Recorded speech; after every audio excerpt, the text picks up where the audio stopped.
देखो बेटा, जब भी किसी पार्टिकल की पोजीशन वेक्टर अगर ट्रिग्नोमेट्रिकल फॉर्म में दी है और इस फॉर्म में दी है कॉस ओमेगा टी, ये आपका एक्स डायरेक्शन में है और sine omega t y direction में है, तो बेटा आप समझ लेना कि ये इक्वेशन ऑफ सर्किल है।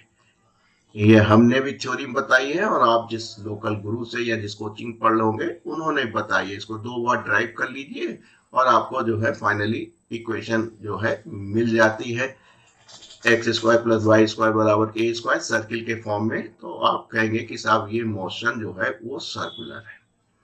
अब सर्कुलर मोशन में 3 बातें ध्यान रखनी है। क्या रखनी है? कि भाई साहब यूनिफॉर्म सर्कुलर मोशन में एक्सेलेरेशन ऑलवेज टूवर्ड सेंटर, और जो वेलोसिटी है वो आपकी लीनियर वेलोसिटी हमेशा परपेंडिकुलर होती है, और जो रेडियस वेक्टर है वो इस डायरेक्शन में है। मैंने थ्योरी में भी आपको यही सिखाया था कि भाई साहब AC is perpendicular to V, पहली कंडीशन। दूसरी आपको बता दी थी कि जो रेडियस वेक्टर होता है वो भी वेलोसिटी के परपेंडिकुलर होता है, और AC पैरेलल होती है रेडियस वेक्टर के, लेकिन इसकी डायरेक्शन उल्टी होती है। एक्सेलेरेशन टूवर्ड सेंटर होता है और रेडियस टूवर्ड्स इधर होता है, इस पॉइंट की तरफ होता है जहां पार्टिकल है, मान लीजिए इसको m पार्टिकल है मास पे, तो इसको आप कह सकते हैं कि वो एंटी पैरेलल है। एम आई राइट? बस अब ये 3 बातें मालूम है, इसी से खोज लीजिए अपनी इन 4 बातों में जहां पे जिसमें मिल जाए।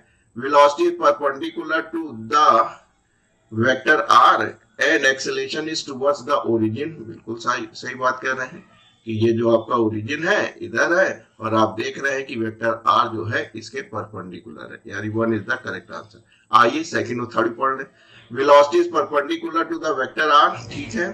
एक्सेलेरेशन इज डायरेक्टेड अवे, बेटा अवे नहीं है, हमेशा टूवर्ड्स होती है। अवे का मतलब होता है ये, तो ये तो है नहीं, इसलिए ये नहीं होगा। Velocity and acceleration both are perpendicular to r, नहीं। वेलोसिटी और एक्सेलेरेशन दोनों परपेंडिकुलर नहीं है। देखिए वेलोसिटी AC के परपेंडिकुलर है, लेकिन रेडियस वेक्टर और ये जो है वो एंटी पैरेलल, यानी पैरेलल है लेकिन एंटी पैरेलल है। Velocity and acceleration both are parallel, अरे भाई both are parallel to r नहीं भाई, जो रेडियस वेक्टर जो है वो परपेंडिकुलर टू वेलोसिटी है। तो ये जो 3 कंडीशन बेटा मैंने आपको बताई है, इनको ध्यान रखिएगा, यही आपसे पूछी भी जाती हैं।